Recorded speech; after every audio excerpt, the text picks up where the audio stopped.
अगर किसी ऑफिस में आप कंप्यूटर ऑपरेटर की जॉब करेंगे तो आपको क्या क्या काम करने होंगे, आपको कौन कौन से सॉफ्टवेयर सीख लेना है जिसके द्वारा आप कंप्यूटर ऑपरेटर की जॉब इजीली एक ऑफिस में कर सकें। तो आइए जानते हैं कौन कौन से वो वर्क है जो एक कंप्यूटर ऑपरेटर एक ऑफिस के अंदर करता है। पहला है दोस्तों यहाँ पर लीगल डॉक्यूमेंट बनाना। जैसे कि दोस्तों लीगल डॉक्यूमेंट टाइपिंग वर्क भी होता है एंड आपको फॉर्म वगैरह भी बनाने होते हैं, आपको लीगली किसी ईमेल का जवाब देना होता है, रिसीव करना होता है एंड लीगली जो डॉक्यूमेंट है उनको मेंटेन करके चलना होता है ऑफिस के अंदर। अगर कोई डॉक्यूमेंट हम भेजते हैं किसी अन्य विभाग को तो यहाँ पे एक ऑफिस कॉपी होती है, एक सामने वाले को प्रोवाइड कराते हैं, तो सब कुछ लीगल डॉक्यूमेंट के अंतर्गत आता है, तो इसकी आपको नॉलेज होना चाहिए। फिर है डाटा एंट्री। दोस्तों जो भी ऑफिस का डाटा होता है उसकी एंट्री करनी होती है कंप्यूटर लैपटॉप के अंदर। ये डाटा आपको सॉफ्ट कॉपी में मिल सकता है या आपको हार्ड कॉपी में मिल सकता है या लिखे हुए किसी पेज पे भी मिल सकता है, तो उसकी एंट्री करना है और उस डाटा का सेपरेट फोल्डर बनाकर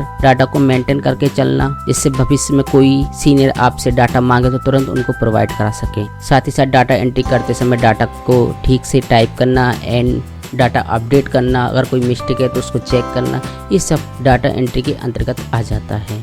फिर है फास्ट टाइपिंग। दोस्तों ऑफिस के अंदर अगर आप जॉब कर रहे हैं तो हिंदी इंग्लिश दोनों पे अच्छी कमांड रखिए, फास्ट टाइपिंग सीख लीजिए। कभी कभी हिंदी की हमें चीज़ें टाइप करने को मिल जाएंगी या इंग्लिश की हमें टाइप करने को मिल जाएंगी। साथ ही साथ इस तरह टाइपिंग सीखिए कि कोई सामने वाले बोले तो तुरंत आप टाइप करें मैटर को, है ना। एंड यहाँ पर 30 से 40 वर्ड पर मिनट की आप स्पीड रखिए टाइपिंग की।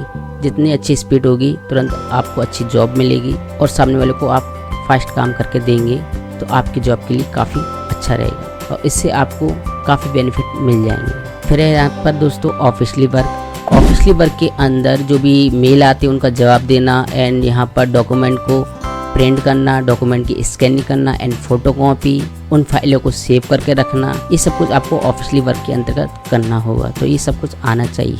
साथ ही साथ ऑफिशियली वर्क के अंदर आपको हार्डवेयर नेटवर्क की नॉलेज होना चाहिए। अगर कोई कंप्यूटर लैपटॉप ठीक से काम नहीं कर रहा तो उनको चेक करना, कोई प्रिंटर स्कैनर ठीक से काम नहीं करना तो उनमें प्रॉब्लम देखना, अगर आपसे हो रही है तो ठीक करना, अगर नहीं है तो आपकी जिम्मेदारी है कि एक इंजीनियर बुलाकर आपको ये सब कुछ ओके करके चलना, जिससे ऑफिशियली जो वर्क हो रहे हैं उनमें बाधा नहीं आ सके। फिर है सॉफ्टवेयर। दोस्तों ऑफिस के अंदर MS ऑफिस के सॉफ्टवेयर ज़्यादा उपयोग किए जाते हैं, लेकिन साथ ही साथ एक्स्ट्रा चीज़ें भी आपको सीखनी है। जैसे कि आप MS Word, Excel, PowerPoint तो सीख लेंगे एंड ऑपरेटिंग सिस्टम सीख लेंगे, लेकिन आपको यहाँ पर ग्राफिक डिजाइनिंग भी आना चाहिए छोटी मोटी, जिसके लिए आप फोटोशॉप या कोरल ड्रॉ सीख सकते हैं, क्योंकि ऑफिस की जो प्रमोशन बैनर वगैरह होते हैं वो इनमें ही बनते हैं। आपको यहाँ पर ऑनलाइन फेसबुक, इंस्टाग्राम इनके लिए पोस्टर बनाने होंगे एंड छोटी मोटी आपको वीडियो एडिटिंग भी आना चाहिए, क्योंकि यार रील्स का ज़माना है, तो आपको यहाँ पर वीडियो एडिटिंग के द्वारा ऑफिस का जो भी है उससे प्रमोशन करना होगा, तो आपको ये सब कुछ आना चाहिए। आजकल कंप्यूटर ऑपरेटर को ये भी काम करने होते हैं। साथ ही साथ कुछ AI टूल की भी नॉलेज होना चाहिए and power point PPT presentation. दोस्तों ऑफिस के जो मीटिंग होती है या कह सकते हैं प्रोजेक्ट होता है तो उसकी आपको पावर पॉइंट PPT बनाना आना चाहिए। पावर पॉइंट PPT तैयार कैसे कर सकते हैं, क्या है तरीका, कैसे उसको प्रेजेंट करना है, कैसे उसको बनाना है जिससे प्रेजेंट करने में आसानी हो, तो आपको पावर पॉइंट PPT भी बनाना आना चाहिए। ये भी कंप्यूटर ऑपरेटर को करना होता है। And data backup and privacy. जब आप ऑफिस के अंदर जॉब करेंगे तो आपको जो भी डाटा है पूरा आपको पास उसका बैकअप होना चाहिए, साथ ही साथ उस डाटा की फुल प्राइवेसी एंड सिक्योरिटी होना चाहिए। अगर डाटा का बैकअप नहीं हो, कभी भविष्य में डाटा डिलीट हो जाए तो वो आपको प्रोवाइड करना होगा, तो इसके लिए आपको ये कॉपी बैकअप में रखनी है। ये सॉफ्ट कॉपी हार्ड कॉपी लेकर ही चलना है। एक ऑफिस कॉपी होती है उसको आपको मेंटेन करके चलना ही होगा, इससे डाटा बैकअप रहेगा। साथ ही साथ उसमें प्राइवेसी होना चाहिए। कुछ महत्वपूर्ण डाटा होते हैं जिसे कोई ये दिखाना नहीं है, आपको यहाँ पर सेव करके चलना है, जिसका जो बॉस है या सीनियर उनको ही आपको प्रोवाइड कराना है। एंड यहाँ पर सैलरी। दोस्तों ऑफिस के अंदर एक कंप्यूटर ऑपरेटर को सैलरी बनानी होती है। ये सैलरी आप एक्सेल, टैली पर बना सकते हैं। ऑफिस में कितने कर्मचारी काम कर रहे हैं, उनका जो भी खर्चे हैं या उनको एक्स्ट्रा पैसा देना है, जो भी उन्होंने ओवर टाइम किया है, उनके आपको डाटा शीट बनाने आना चाहिए। उनके साथ ही साथ अटेंडेंस शीट भी बनाना आना चाहिए। किस कर्मचारी कितनी सैलरी बनी है, किसको कितनी प्रोवाइड करनी है, इस सब कुछ आपको सैलरी के अंतर्गत करना होगा। ऑफिस के अंदर जितने कर्मचारी उनकी सैलरी बनानी होगी।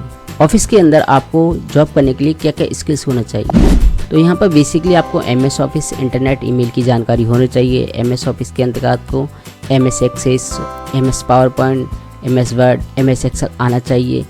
एंड यहाँ पर हिंदी इंग्लिश दोनों की अच्छी टाइपिंग आना चाहिए, साथ ही साथ डाटा एंट्री की नॉलेज होना चाहिए एंड यहाँ पर अच्छी कम्युनिकेशन स्किल होना चाहिए एंड यहाँ पर सैलरी बनाना आना चाहिए। ऑफिस की जो जॉब होती है वो कहाँ मिल सकती है आपको दोस्तों? आपको सरकारी प्राइवेट दोनों जगह मिल सकती है। स्कूल कॉलेज में ऑफिस जॉब मिल सकती है, बैंक बीमा कंपनी में मिल सकती है एंड यहाँ पर हॉस्पिटल में मिल सकती है, कोई भी लॉ फर्म में या ट्रैवल एजेंसी है या मैन्युफैक्चर कंपनी है, यहाँ पर आपको ऑफिस की जॉब मिल सकती है ईजिली। एंड सैलरी क्या होती है? तो दोस्तों सैलरी फिक्स नहीं है इसकी एंड यहाँ पर 10 से 15 भी मिल सकती है। अगर आप बड़ी कंपनी या मेट्रो सिटी में काम कर रहे हैं तो 20 से 25 हज़ार तक मिल सकती है। इसका कोई फिक्स नहीं है कि आपको कितनी सैलरी मिल सकती है कंप्यूटर ऑपरेटर की जॉब में। ये आपके एक्सपीरियंस पे भी निर्भर करता है कि आपको कितना एक्सपीरियंस है, आप कितने अच्छे तरीके से काम करते हैं। तो आपने अच्छे से जान लिया होगा ऑफिस में कंप्यूटर ऑपरेटर के क्या क्या काम होते हैं। तो आप इसी तरह की और कंप्यूटर टेक रिलेटेड वीडियो के लिए हमारे चैनल पर बने रहिए। धन्यवाद।